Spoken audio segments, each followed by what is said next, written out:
नमस्कार दोस्तों, नमः शिवाय। जीवन ज्योति चैनल में आप सभी का हार्दिक स्वागत करती हूं। दोस्तों, आज की वीडियो में आप सभी लोग जानेंगे बैसाख मास की कृष्ण पक्ष की वरुथनी एकादशी का व्रत किस दिन किया जाएगा, तिथि कब शुरू हो रही है, तिथि कब समाप्त हो रही है, साथ ही पूजा का शुभ समय क्या है, पारण का शुभ मुहूर्त क्या है, क्योंकि एकादशी के व्रत में पारण का विशेष महत्व होता है।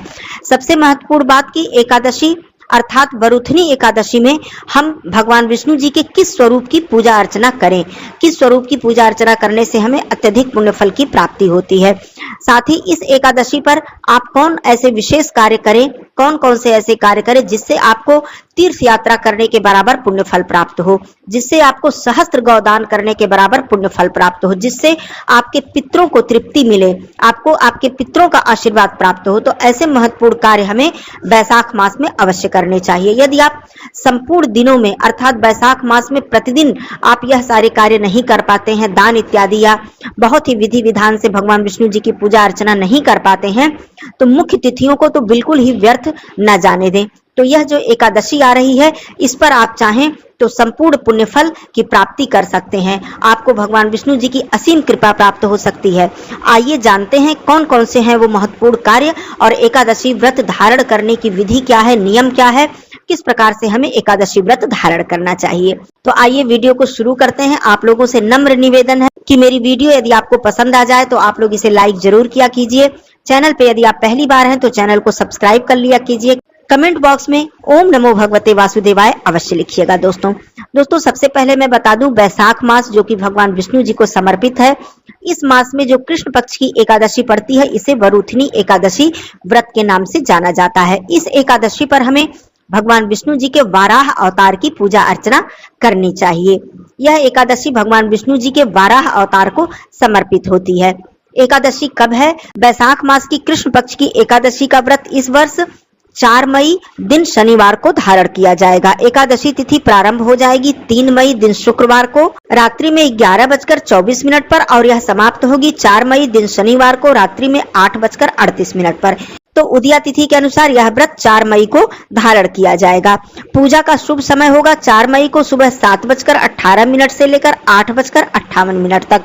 यदि आप इस समय के बीच में भगवान विष्णु जी की पूजा अर्चना करते हैं तो इससे विशेष लाभ की प्राप्ति होती है। अब दोस्तों मैं बताती हूँ, वैसे नियम मैं आगे बताऊंगी, लेकिन मैं महत्वपूर्ण बात ये बताना चाहती हूँ कि बैसाख मास में देखिए, बैसाख स्नान का हम लोग नियम लेते हैं, दान का नियम लेते हैं, बैसाख मास में व्रत रखने का नियम लेते हैं, मंत्र जप का नियम लेते हैं। तो देखिए, जो भी मेरे भाई बहन कोई भी नियम नहीं उठा पाए हैं, कुछ भी नहीं कर पा रहे हैं व्यस्तता के कारण या फिर किसी भी कारण, तो आप लोग केवल एकादशी तिथि पर या फिर अमावस्या तिथि पर, पूर्णिमा तिथि पर सूर्योदय से पहले स्नान अवश्य करें। पहला कार्य, सूर्योदय से पूर्व स्नान यदि आप कर लेते हैं और उसी समय स्नान करके आप भगवान विष्णु जी की पूजा अर्चना, सूर्य देव जी की पूजा अर्चना, माता तुलसी जी की पूजा करते हैं, तो इससे आपको संपूर्ण बैसाख मास में जो प्रतिदिन हम स्नान का नियम उठाते हैं उसका पुण्य फल आपको प्राप्त हो जाता है। क्योंकि एकादशी तिथि इतनी विशेष है और यह तिथि भगवान विष्णु जी को समर्पित है। तो एकादशी पर आप सूर्योदय से पूर्व स्नान अवश्य करिएगा। इससे आपको समझिए कि तीर्थ यात्रा करने के बराबर और पवित्र नदियों में स्नान करने के बराबर पुण्य फल प्राप्त हो जाता है। अब दूसरी बात मैं बताती हूँ। दूसरी बात दोस्तों, जलदान का इतना अधिक महत्व है। बैसाख मास में जल दान को महादान के बराबर स्थान दिया गया है। इस दान से बढ़कर कोई भी दान नहीं है। अब मान लीजिए कि आप बहुत ही अधिक जलदान नहीं कर पाते हैं, किसी सार्वजनिक स्थल पर पानी की व्यवस्था नहीं कर पाते हैं या और कुछ नहीं कर पाते हैं, तो आप सिंपल सा कार्य जिसमें आपका 1 रुपया भी लगने वाला नहीं है, आप किसी भी पात्र में जल भर लें और किसी ऐसे जगह, किसी पेड़ पौधे के नीचे या किसी खुले स्थान पर, किसी मैदान में ले जाकर पक्षियों के लिए, जीव जंतुओं के लिए पानी की व्यवस्था कर दें। गर्मी से तपते हुए जीव जंतु या पक्षी आकर उस पानी को पिएंगे, आपके रखे हुए उस जल को ग्रहण करेंगे, तो इससे आपको सहस्त्र गौदान करने के बराबर पुण्य फल प्राप्त हो जाएगा। और कहा जाता है कि जल दान करने से खास करके बैसाख मास में हमारे पितरों को भी तृप्ति मिलती है, हमारे पितृ तृप्त होते हैं उनका विशेष आशीर्वाद हमें प्राप्त होता है। तो ये कार्य कर लीजिएगा, भले ही आप व्रत नहीं रख रहे हैं। ये मत सोचिएगा कि व्रत रखकर ही हमें ये सारे कार्य करने हैं, बिल्कुल नहीं। आप व्रत नहीं रखते हैं, कोई बात नहीं, सात्विक भोजन ग्रहण कीजिएगा, मन से तन से आप शुद्ध सात्विक होकर ये सारे कार्य कर लीजिएगा। स्नान करने के बाद आप भगवान विष्णु जी की इस दिन पूजा अवश्य करें, मंत्र का जप करें, उनके नामों का जप करें, तो इससे आपको पूरे व्रत रखने का पुण्य फल प्राप्त हो जाता है। तो ऐसा नहीं है कि व्रत रखकर ही ये सारे कार्य किए जाए, बिना व्रत रखे भी आप संपूर्ण व्रत का लाभ प्राप्त कर सकते हैं। लेकिन आपको इस दिन तामसिक भोजन का सेवन नहीं करना चाहिए। व्रत के जो नियम होते हैं उनका पालन करते हुए आपको विधि विधान से ये सारे कार्य करते हुए भगवान विष्णु जी के मंत्र जप, नाम जप का सहारा लेना चाहिए। इससे ही आपका उद्धार हो जाने वाला है। तो ये सारे कार्य कर लीजिएगा। अब मैं बात करती हूँ, जो भी भाई बहन मेरे व्रत धारण करेंगे उनको 10वीं तिथि से नियमों का पालन करना आवश्यक होता है। ऐसा करने से हमें व्रत का संपूर्ण फल प्राप्त होता है। तो 10वीं तिथि से ही शुद्ध और सात्विक रहें, सात्विक भोजन करें। अपने घर में कोई भी आपके परिवार हो, मांस वगैरह का प्रवेश बिल्कुल ही ना होने दें। उसके बाद आप नियम की मैं बात करूं, शास्त्रों में जो विधान है कि सूर्यास्त होने के बाद आपको भोजन ग्रहण नहीं करना चाहिए। कहने का मतलब सूर्यास्त से पहले ही आपको भोजन इत्यादि कर लेना चाहिए। भूमि पर शयन करना चाहिए, ब्रह्मचर्य का पालन करना चाहिए। यदि मान लीजिए आप भूमि पर शयन नहीं कर पाते हैं, कोई बात नहीं, सूर्यास्त के बाद आप भोजन करना चाहते हैं तब भी कोई बात नहीं, शुद्ध सात्विक भोजन करें। भगवान का ध्यान करेंगे तो भगवान ऐसा नहीं है कि अपने भक्तों से रुष्ट हो जाएंगे, लेकिन शास्त्रों का जो विधान है यदि आप पालन कर सकें तो अवश्य करें। इन सारे नियमों का पालन करते हुए आपको एकादशी व्रत का प्रारंभ करना चाहिए। अब एकादशी के दिन अर्थात 4 मई को, जैसा कि मैंने बताया, सूर्योदय से पूर्व आप उठ जाएं।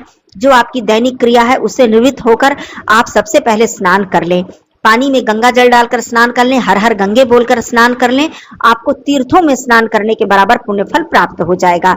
उसके बाद वैशाख मास में सूर्य देव जी को जल अर्पित करना विशेष पुण्यदायी कार्य माना जाता है। सूर्य देव भगवान जी को आप जल अर्पित करें, उनकी परिक्रमा करें, उन्हें धूप दीप अर्पित करें, माता तुलसी जी की पूजा करें। उसके बाद आप भगवान विष्णु जी की विधि विधान से पूजा करें। दोस्तों, भगवान विष्णु जी को तुलसी की मंजरी अर्पित करना विशेष पुण्य फल को प्रदान करता है। भगवान विष्णु जी को वैजंती के पुष्प अत्यंत ही प्रिय है, चंपा के पुष्प अत्यंत ही प्रिय है, अशोक के पुष्प अत्यंत ही प्रिय है और उन्हें कमल के पुष्प भी अत्यंत ही प्रिय हैं। जो भी पुष्प आपको मिल सके, नहीं कुछ मिल पाता है तो पीला पुष्प यदि आपको मिल सके तो आप गेंदे इत्यादि का पुष्प उन्हें अर्पित करें।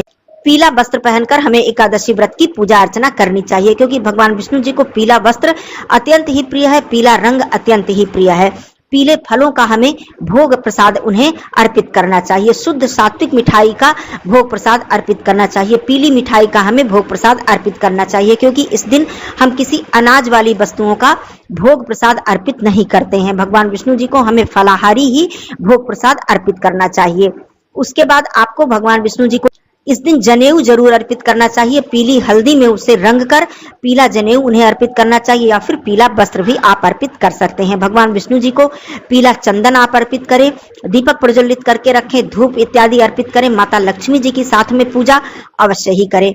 मान लीजिए वाराह अवतार की या वाराह स्वरूप की मूर्ति आपके पास नहीं है, चित्र नहीं है, तो उनके वाराह स्वरूप का ध्यान करते हुए आप उनकी पूजा अर्चना करें। उसके बाद भगवान विष्णु जी के मंत्रों का जप करें। पूरे वैशाख मास में दोस्तों विष्णु सहस्त्र नाम का पाठ करना, या फिर गजेंद्र मोक्ष का पाठ करना, नारायण कवच का पाठ करना, विष्णु चालीसा का पाठ करना कुछ भी नहीं हो पाता है तो ओम नमो भगवते वासुदेवाय, या फिर ओम माधवाय नमः, या फिर ओम कृष्णाय वासुदेवाय हरे परमात्मने प्रणतः क्लेशनाशाय गोविंदाय नमो नमः। इस मंत्र का जप करने से हमारे सारे कलह क्लेश दुख दरिद्र जो भी है, दुख दरिद्रता हमारी कट जाती है। तो ये सारे मंत्रों का आप सहारा ले सकते हैं। पाठ करना चाहें तो अत्यंत ही उत्तम है, प्रतिदिन आप पाठ करें, मैंने बता दिया है। इन सब पाठों का आप श्रवण भी कर सकते हैं और स्वयं भी पाठ कर सकते हैं। तो इस तरह करने के बाद आप व्रत रख रहे हैं, अच्छी बात है, नहीं रख रहे हैं, भगवान के चरणों में ध्यान लगाएं। इस दिन दान करने का भी विधान होता है, जैसे कि हम पारण में दान करते हैं, लेकिन नियम यह है कि एकादशी पर जब आप दान करते हैं तो आपको अनाज का दान नहीं करना होता है, और जब हम द्वादशी पे दान करते हैं अर्थात पारण के समय दान करते हैं तब हमें अन्न का दान करना चाहिए। तो इस दिन आप फलों का दान कर सकते हैं, रसीले फलों का दान कर सकते हैं। वैशाख मास में जिस फलों में पानी की मात्रा अधिक होती है उन फलों का दान कर सकते हैं। जल दान के विषय में तो मैंने बता ही दिया है। तो कहने का मतलब फलाहारी चीजों का दान आपको व्रत में, एकादशी के व्रत में करना चाहिए। अब बात आती है संध्या पूजा की और संध्या आरती की। तो संध्या के समय भी आप सुबह भी आरती करेंगे, पूजा पाठ करेंगे, क्षमा प्रार्थना करेंगे और संध्या के समय भी स्नान आदि करके आप फिर से भगवान विष्णु जी को धूप दीप अर्पित करते हुए, भोग प्रसाद उन्हें अर्पित करते हुए मंत्रों का जप करें, उनकी स्तुति करें, पाठ करें, जो भी आप कर सके, जिस भी रूप से आप उनकी आराधना करना चाहें, प्रार्थना करना चाहें, अपने सरल भाव से उनकी प्रार्थना करें। आरती सुबह और संध्या दोनों ही समय अवश्य करें।